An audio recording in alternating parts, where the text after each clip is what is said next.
Everyone, so मैं हूं Bhavna Batla from the wheel of fortune 369 से आप सभी की टैरो कार्ड रीडर। आज इस वीडियो में हम आपके पर्सन के इवनिंग थॉट्स भी चेकआउट करेंगे और साथ ही साथ हम ये भी देखने वाले हैं कि जो आप एक नो कॉन्टैक्ट में फंसे हुए हो ना, ठीक है, उससे बाहर कैसे निकलोगे। यस, तो उससे बाहर निकलने के लिए मैं रेमेडी भी आज के सेशन में लेकर आई हूँ, स्पेसिफिकली ऑन रिक्वेस्ट। जिस रेमेडी को अगर आप 100% ट्रस्ट के साथ करोगे, ट्रस्ट किस पर करना है? मुझ पर नहीं, यूनिवर्स पर करो, डिवाइन पर करो, ठीक है, क्योंकि मैं तो सिर्फ एक मीडियम हूँ। तो यूनिवर्स पर भरोसा रखो कि यूनिवर्स आपके लिए आपके रिलेशनशिप में पॉजिटिविटी लाएगा और यूनिवर्स ही आपके पर्सन को आप तक वापस पहुंचाएगा, ठीक है। तो यूनिवर्स पर भरोसा रखकर अगर आप 100% उस रेमेडी पर ट्रस्ट कर वर्क करोगे तो डेफिनेटली 100% आपको उसका रिजल्ट भी मिलेगा, ठीक है।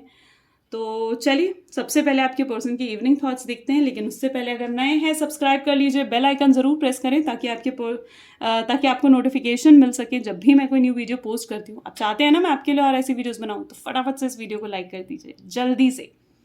चलिए, तो देखते हैं सबसे पहले आपके पर्सन के इवनिंग थॉट्स क्या हैं। आप चाहें तो मेरा व्हाट्सएप ग्रुप भी गाइस ज्वाइन कर सकते हैं, ठीक है, जहां पर मैं काफ़ी रेमेडीज और अपडेट्स शेयर करती हूँ, जिसका लिंक इसी वीडियो के डिस्क्रिप्शन बॉक्स में गिवन है। और सेकेंडली यहाँ पर जो मैं ये रीडिंग्स करती हूँ, ये एक कलेक्टिव रीडिंग है, किसी स्पेसिफिक पर्सन की रीडिंग नहीं है, ठीक है। कई लोग मुझसे इस चीज़ को लेकर भी देखिए क्वेश्चन पूछते हैं, क्या मैम जेन्युइनली ये रीडिंग्स ट्रू होती हैं, एक्यूरेट होती हैं? तो मैं इसका जवाब सिर्फ और सिर्फ एक ही देती हूँ, आप जो मानते हो वही होता है। अगर आप इन रीडिंग को ट्रू मानते हो, ये ट्रू है आपके लिए, और अगर आप इसे ट्रू और एक्यूरेट नहीं मानते हो तो डेफिनेटली ये ट्रू और एक्यूरेट नहीं है आपके लिए, ठीक है। तो अगर आप इन पे ट्रस्ट रखोगे तो डेफिनेटली ये आपके लिए वर्क भी करेंगे। ये सिर्फ रीडिंग नहीं करी जा रही है, ये एक प्रोसेस है आपके रिलेशनशिप में रीयूनियन और रिकंसिलेशन लाने का। क्लियर? कार्ड्स को मैं शफल कर रही हूँ, अपने पर्सन के बारे में सोचते रहें ताकि आपको आपके पर्सन के इवनिंग थॉट्स पता लग सकें, आप एक वो कहते हैं ना, अपने कन्फ्यूजन से बाहर आ सकें, है ना, और एक अच्छे लेवल तक ये कार्ड्स आपके साथ कनेक्ट हो पाए। तो उसके लिए अपने रिलेशनशिप के बारे में सोचते रहे। So please divine universe, angel, spirit guides, बताएं मेरे व्यूअर्स को कि उनके पर्सन के इवनिंग थॉट्स हैं क्या, किस एनर्जी में है। देखिए, इनडिसाइसिव, इनडिसीजन, ओके, आपकी तरह आपके पर्सन भी काफी कंफ्यूज्ड दिख रहे हैं मुझे, ठीक है।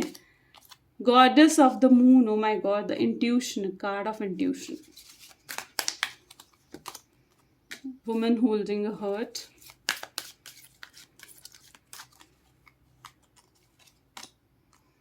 angel of love, oh my god, can you see this beautiful card, the angel of love? Yes,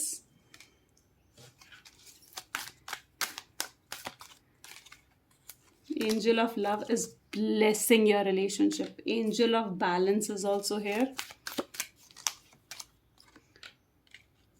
Cornucopia, okay, it is also the card of indecision, woman holding a coin, oh my god, okay. So कई लोगों की life में I believe third party situation भी है, broken hurt. Bottom देख लेते हैं, it's appreciation, ठीक है।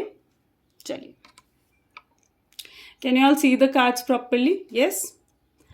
तो सॉरी, तो यहाँ पर जो मुझे आपके पर्सन के आज इवनिंग थॉट्स दिख रहे हैं ना, वो स्ट्रांगली इस चीज़ को डिनोट कर रहे हैं कि आपके पर्सन ना बहुत ज़्यादा कंफ्यूज्ड हैं। उनको समझ में नहीं आ रहा है कि उनका रास्ता है किस तरफ, थर्ड पार्टी की तरफ है या आपकी तरफ है, किससे उन्हें ज़्यादा प्यार है, ठीक है, ज़्यादा क्या, किससे उन्हें प्यार है, ठीक है, किसके साथ उन्हें रहना चाहिए। क्योंकि जो मुझे यहाँ पर आप दिख रहे हो, तो you were like holding a heart, यानी प्यार है, इमोशन है, यहाँ पर सपोर्ट है, केयर है, लव है जो उन्हें दिखता है।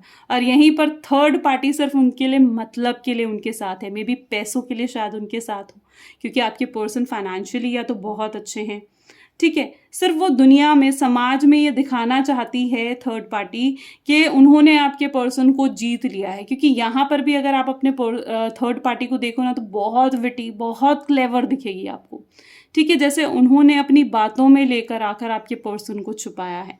नेगेटिविटी भरी है आपके पर्सन के माइंड में आपको लेकर, लेकिन आपके पर्सन इस चीज़ को बहुत साफ साफ आज सोचते हुए दिख रहे हैं शाम को कि आपसे उन्हें कितना प्यार मिला और थर्ड पार्टी ने उन्हें कितने उनका यूज़ करा, उनका इस्तेमाल करा, ठीक है, उनका, उनके पैसों का, उनकी चीज़ों का, ठीक है, और उसके बाद भी उनके हाथ में कुछ नहीं आया। वो ये चीज़ समझने की कोशिश कर रहे हैं कि उनकी लाइफ में जो स्टेबिलिटी है वो किसके साथ हासिल करना चाहते हैं।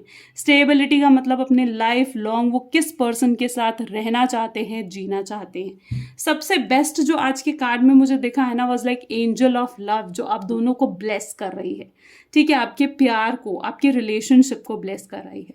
और आपने जो भरोसा रखना है ना, वो इस एंजल ऑफ लव की तरफ ही रखना है कि वो आपके रिलेशनशिप में वापस रीयूनियन, रिकंसिलेशन लेकर आएगी।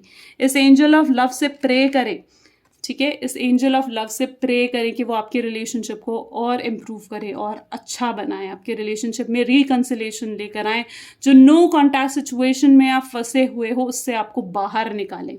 तो इस एंजल ऑफ लव से आपने प्रे करना है, क्योंकि अभी जो आपके पर्सन की आज शाम की एनर्जी दिख रही है ना, वो टोटली लाइक ब्रोकन हर्ट, दिल बहुत भारी हो रखा है, उनको समझ में नहीं आ रहा है उन्हें क्या करना चाहिए, क्या नहीं करना चाहिए। जो कुछ भी हुआ है, जो कुछ भी ये गड़बड़ करी गई है ना, कि आपको नो कांटेक्ट मिला है, आपके पर्सन आपसे बात नहीं कर पा रहे हैं, आपके पर्सन उन सब का जिम्मेदार खुद को मान रहे हैं। यहाँ पर भी देखो तो आप ही को अप्रिशिएट करते हुए दिख रहे हैं, आपकी अच्छी बातें उन्हें याद आ रही हैं, ठीक है। एक होता है ना पर्सन जो हमसे दूर चला गया है, जिसके साथ नो कांटेक्ट है और उसकी बातें हमें याद आ रही हैं, उसको मिस कर रहे हैं, यानी आपको मिस कर रहे हैं। आपके पास ना होने से जो अकेलापन, दिल में भारीपन उनके हो रहा है, वो सिर्फ और सिर्फ वो खुद समझ सकते हैं, शायद वो किसी और को समझा भी नहीं पा रहे हैं। उनके पास इस वक्त कोई नहीं है जिसके साथ वो अपने इमोशंस, अपने दिल का दर्द बांट सके, दिखा सके। बैलेंस बनाने की कोशिश कर रहे हैं, तो यहाँ पर एंजल ऑफ बैलेंस भी है, ठीक है। बैलेंस बनाने की कोशिश कर रहे हैं आप में और थर्ड पार्टी में। हो सकता है आपके पर्सन की ऐसी एनर्जी है जहाँ पर वो आपको और थर्ड पार्टी दोनों को ही नहीं छोड़ पा रहे हैं, दोनों को ही अपने दिमाग से, अपने थॉट से नहीं निकाल पा रहे हैं, क्योंकि थर्ड पार्टी की हो सकता है उनको रिस्पॉन्सिबिलिटीज़ हो और आपके साथ उन्हें प्यार है ना।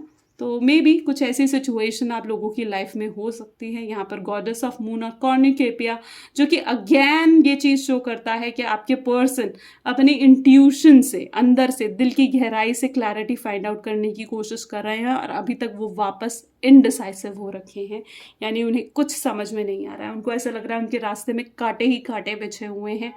अब वो जल्दी से इस रास्ते को काटना चाहते हैं, जल्दी से जो गैप आप दोनों के बीच में आ गया ना, उस दूरी को मिटाना चाहते हैं, उस गैप को मिटाना चाहते हैं। वो वापस भगवान से, एंजल ऑफ लव से सिर्फ यही प्रे करते हैं कि वापस से रीयूनियन हो जाए, रिकंसिलेशन हो जाए और वो आखिर में आकर आपसे फिर से मिल जाए। तो this is the energy for today evening of your person, ठीक है। और जैसे कि मैंने कहा था ना कि आज मैं एक रेमेडी भी लेकर आई हूँ, जिस वजह से आप ये नो कॉन्टैक्ट सिचुएशन को आप एक कॉन्टैक्ट सिचुएशन में कन्वर्ट कर सकोगे, ठीक है। तो मैं इन कार्ड्स को वापस रख देती हूँ और फिर मैं आपको उन रेमेडीज़ को बताती हूँ, ठीक है। देखिए, मैंने एंजल ऑफ लव का कार्ड सबसे ऊपर सिर्फ इसलिए रखा है क्योंकि यही वो कार्ड है जिससे आपको प्रे करना है। तो आज मैं आपको ये रेमेडी बताने वाली हूँ, ठीक है। इस रेमेडी को आप स्पेसिफिकली, आपने एक रेड पेन लेना है, ठीक है। अगर ये रेमेडी स्पेसिफिकली उन लोगों के लिए है जो नो कॉन्टैक्ट सिचुएशन में है, फंसे हुए हैं अपने पर्सन से, आप एक्सपेक्ट कर रहे हो कि वो आपको कॉल मैसेज करे, आपको क्लैरिटी दे, आपसे आकर बात करे, तो स्पेसिफिकली उन लोगों के लिए आज ये एनर्जी सर्कल है जो मैं लेकर आई हूँ। इस एनर्जी सर्कल के लिए, ठीक है, आपने एक प्लेन पेपर ले लेना है। यस, प्लेन पेपर, रजिस्टर्स के पेपर नहीं लेने हैं जिनमें लाइंस ड्रॉ हो, नो, ठीक है। इस प्लेन पेपर में आप स्पेसिफिकली एक बड़ा सा सर्कल ड्रॉ करोगे, ठीक है। मेक श्योर ये रेड पेन से है, ठीक है। ये सर्कल कोई भी, देखो, ऐसे कट नहीं होना चाहिए, आधा अधूरा भी नहीं होना चाहिए और ऐसे भी नहीं होना चाहिए, ठीक है। ये सर्कल्स रॉन्ग है, इसे आप कंपास की हेल्प से ड्रॉ नहीं करोगे। टेक अ पेन, पेन की हेल्प से जैसे भी ड्रॉ हो सकता है आप इस सर्कल को ड्रॉ करेंगे, ठीक है। जब आप इस सर्कल को ड्रॉ कर लेंगे, ये एक तरीके से एनर्जी सर्कल है, आपके लिए ये एक्टिवेट हो जाएगा उसी वक्त। इस सर्कल के अंदर आपने लिखना है divine, love, bless, count. Make sure कि आप किसी भी वर्ड को रिपीटेडली नहीं लिखो, जैसे अगर ई सही नहीं है तो फिर से ई दोबारा ऊपर बना दिया, नो, ऐसा नहीं करना है. दूसरी शीट ले लेना, पर you have to make it properly ताकि ये आपके लिए वर्क करें. जब आप इस पे ट्रस्ट रख रहे हो तो ये ट्रस्ट मैंने जैसे पहले भी बताया था गॉड डिवाइन एंजल्स पर रखना है, मुझ पर नहीं, क्योंकि ये जो रेमेडी है ये भी गॉड डिवाइन एंजल्स ही आपके लिए लेकर आए हैं. I am just a medium. Okay, तो इस एनर्जी सर्कल को आप एक्टिवेट कर दोगे इन वर्ड्स को लिखकर. ठीक है, आप चाहो तो यहाँ पर अपने पर्सन का नाम और डेट ऑफ बर्थ भी लिख सकते हैं. अपने पर्सन का नेम और डेट ऑफ बर्थ भी लिख सकते हैं. इस एनर्जी सर्कल को आप अपने रूम की वॉल में पेस्ट कर सकते हैं. ठीक है, इसे कहीं पर भी मोड़ तोड़कर नहीं रखना है, नोटबुक में बंद करके नहीं रखना है. इसकी एनर्जी को फ्लो करने दो, एक्टिवेट होने दो. Okay, what you have to do every day, सुबह उठने पर, जब भी सुबह उठो, रात को सोने से पहले, कभी भी आप इसे कर सकते हो. टेक योर 3 फिंगर्स, यहाँ पर रखो अपनी 3 फिंगर्स, अपने पर्सन के बारे में सोचो. ठीक है, अपने ये एनर्जी सर्कल में आपने अपने पर्सन के बारे में सोचना है, जिस पर्सन से आप कॉल मैसेजेस चाहते हो कि आपको वो करें, आपको क्लैरिटी दें. उस पर्सन के बारे में सोचते हुए अपनी विश बोलनी है पॉजिटिव होकर कि आपका पर्सन आपको कॉल कर रहा है, मैसेज कर रहा है, मिस कर रहा है.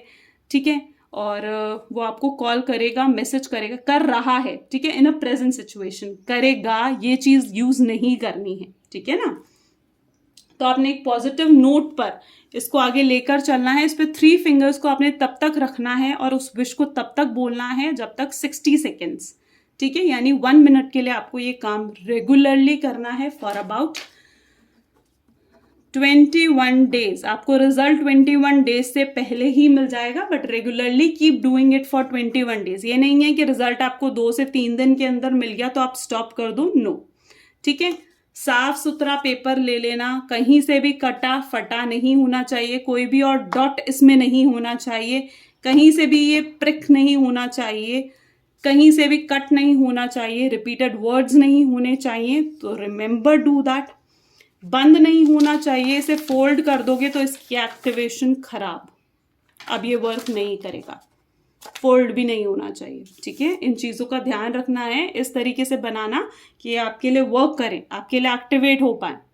ठीक है, this is a specific remedy आपके एक्स को वापस लाने के लिए, एक स्पेसिफिक पर्सन को आपकी तरफ अट्रैक्ट करने के लिए ये रेमेडी बनाई गई है. ठीक है, जो कि ऑफकोर्स मेरी नहीं है ये रेमेडी. ठीक है, मैं खुद ये चीज़ बोल रही हूँ, मेरी रेमेडी नहीं है ये. ठीक है, ये हीलर्स की बनाई हुई रेमेडीज होती हैं. ठीक है, और ये हीलर्स पर ही, गॉड एंजल्स पर ट्रस्ट रखकर ट्राई डूइंग इट, एंड अब जो भी रिजल्ट आए मुझे बताओ. ठीक है, this is all for today. Thank you, bye bye.